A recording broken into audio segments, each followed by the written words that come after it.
So we've just got back from Japan following the release of this, the Sigma BF, and this sent a huge shockwave through the camera industry on its release, and it's not hard to see why. I mean, just look at this thing, it's so unique in its design.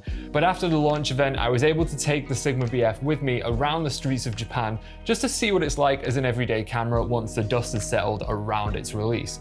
So come and join me on my experiences shooting with the Sigma BF.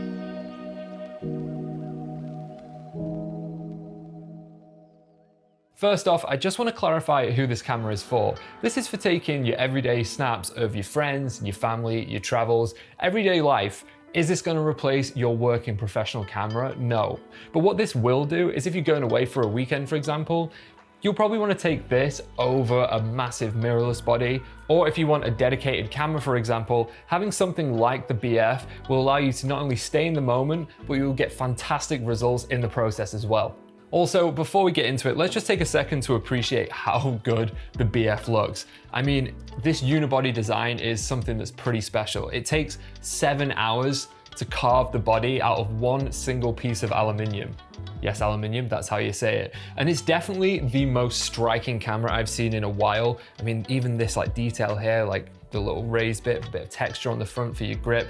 Whilst I was out shooting with the BF, I've never been stopped so much in my life by people asking me, what is that camera? So it's really been fun to kind of hand it off to people so they can feel it and just kind of get a feel for what this is, and everyone seems to be really impressed by it. It's definitely a talking point, so if you're out shooting with the BF, definitely be prepared to kind of get a few questions asked your way. It is definitely a head turner in that aspect. So having this single piece of aluminium to create the body, Sigma have really kept their ethos of this camera. They wanted the ethos of this camera to be radical simplicity, and they really have stuck to that. So let's go through the UI. So we have this large shutter button on top, we have the power button, the playback button, the menu button, and then a scroll wheel to navigate through the settings. And that is all you have in terms of physical buttons. It is really crazy. So coming from a mirrorless camera, a traditional mirrorless camera, it is a bit of a learning curve because I'm used to having so many dials to customize and things like that. But once I'd shot with it for a few hours, it was really intuitive to get used to. You're just using your thumb to kind of navigate the settings and things like that.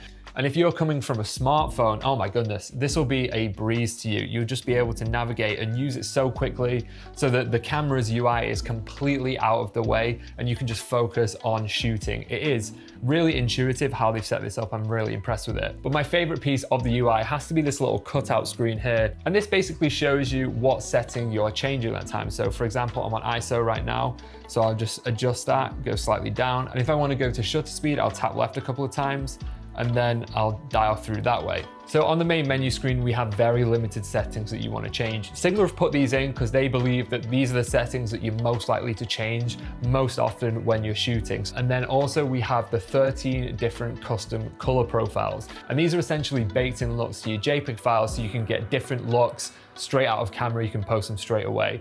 You've got all the ones from the Sigma FP and some new ones like Rich and Calm, but my personal favorite is Teal and Orange, harking way back to the 2016 glory days of YouTube. That teal and orange cinematic look, it never fails. And this has been so much fun because I've been able to get great results straight out of camera. And because we don't have an SD card slot here, we just have 230 gigabytes of internal storage.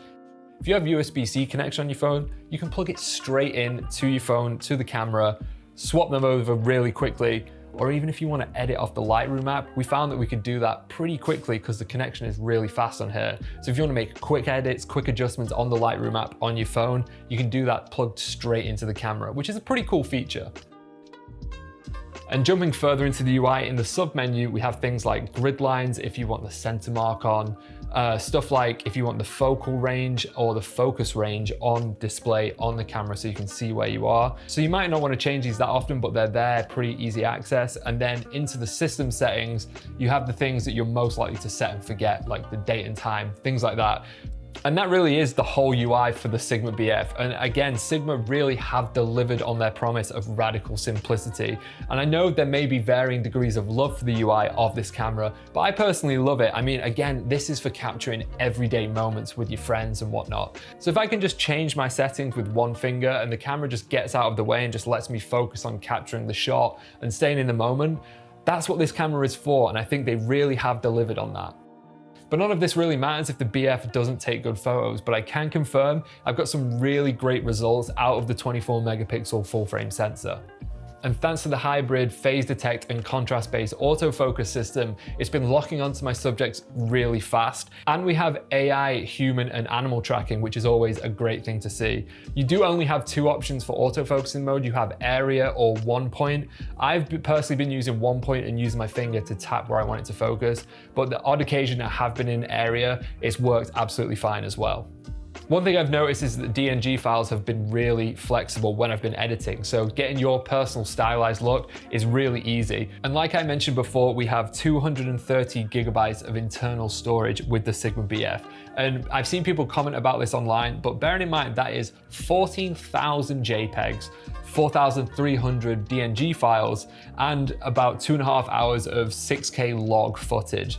And if you're on a weekend away or you're on a trip with your mates or something and you're taking more than 14,000 JPEGs, I'm tipping my hat off to you and maybe saying, put the camera away, enjoy your time, because that is a lot of photos in between going to your laptop or your phone, for example. And more cameras should follow suit with this, because having that internal storage and the quick transfer directly from camera is a really, really cool feature. One thing to get used to coming from a traditional mirrorless camera is we've got no EVF. So I've definitely been caught out doing this a couple of times, but thankfully the screen is really bright. So in those sunny conditions, you're still able to frame up your shot and see what you're shooting. Would I like the screen to flip out? Of course, but I have been using the mentality of anything for the shot a little bit more than I usually would for the BF. So that means basically I've been on the ground trying to get the low angle. And if anything, I've earned the shot, I'm more dedicated to it, and I'm more proud of the results I've got. Not too much of an issue once you've got used to it with the BF, but just something, again, a little bit of a learning curve with when you start shooting with it. Another thing that people have mentioned to me is the ergonomics of the camera. Yes, it's angular and striking, but I have been terrified to drop it. I definitely would recommend getting a wrist strap, and then you'll be golden. And actually when you're shooting, it's pretty comfortable because we've got this rubberized base here. So I find I've always been resting my left hand on there, kind of holding it up like this. So really a joy to shoot with, but I would definitely recommend getting a wrist strap. Yes, the BF may be a little quirky, but Sigma have always made really interesting cameras, and in a world where manufacturers are making retro designs, Sigma have just gone the complete opposite way and made something really cool and really interesting with the BF.